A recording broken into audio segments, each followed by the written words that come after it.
just made X amount of points. I just made X amount of defensive stops. Why am I tripping over 1 point? Like, and I saw the trajectory of where my mind would have went had I allowed it to stay on that thought.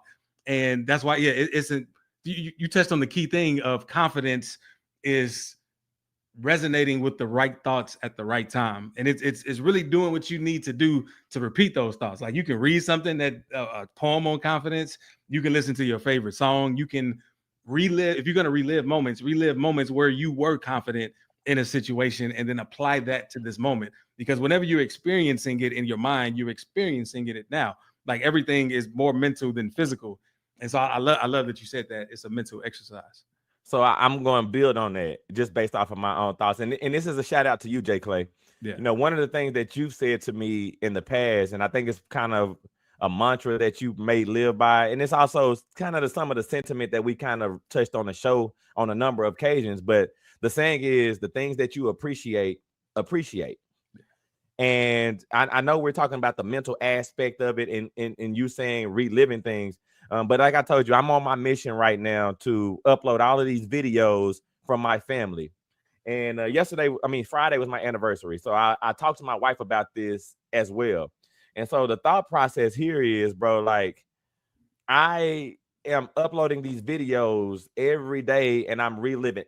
Even perfect mode stuff. I'm uploading perfect mode videos and I'm reliving it. And the coolest part about it, and I'm gonna use perfect mode as the perfect example. I've been uploading perfect mode videos every day for the past 2 weeks, right?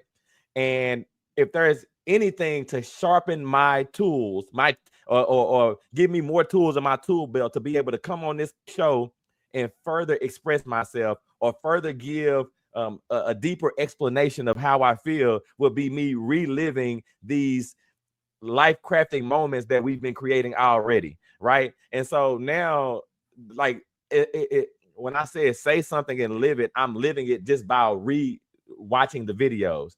And so there's a level of appreciation that comes along with it too, because you recognize sometimes things that you might not have recognized when it was getting pulled out of you. Same thing with my family videos. And so when I think about the confidence cure and reliving things, and like you said, looking at all the things that I want to convey, versus I can look at a bunch of videos that are not happy or not fulfilling, or, you know, not for, but now the trajectory that I'm on when it comes to things that I can do for my family or things that I can do for this show are on a whole nother level, because I've given myself the confidence based off reliving the things that I want to actually happen again. But go ahead, Jay. Yeah, and for those who for those who just now hearing the saying, what you appreciate appreciates, I just wanted to break it down, and those that heard it, good repetition to know this, because this is one of the most important things. So when we think of appreciating, like, we appreciate things ourselves, like, I appreciate you, thank you, but also like houses and goods and all these other things appreciate in value. But how do those things appreciate in value?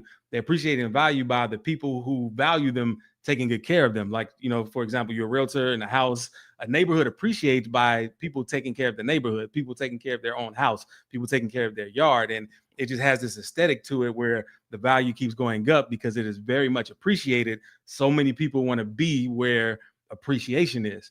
And so we get to appreciate things literally, physically, all of it, mentally, by saying, okay, I love this, I'm going to appreciate it. But what some may not understand is there's an other side of appreciation too. Because it all comes down to your attention, what you give attention to. So you can be giving attention or appreciation to things you want and like, or things that you don't want and don't like. And you're wondering, like, why does this keep coming up in my world? Why am I seeing, why am I, you know, stuck in this space? Is because you're giving so much attention to it that you appreciate it. You don't even realize you're appreciating it. It's expanding. What you focus on expands in your world is getting bigger and bigger. And so it's very important that you switch your attention, you switch your appreciation to that you really want to appreciate, that what you really enjoy. And coincidentally, like, that adds to your confidence, because you're like, wow, I notice all of this. Everything I appreciate is right here. I am confident. It doesn't matter what happens out there. Like, I'm here. I'm secure in myself, and this is beautiful. Bro, so let me tell you. So I want to stay with the houses as the example, because the funny part, and again, this is another reason why you can't allow outside forces to dictate your confidential appreciation or anything. You have to, because ultimately your happiness is going to lie there, number one. But this is one of the reasons why someone would say that someone overpaid for a house, right?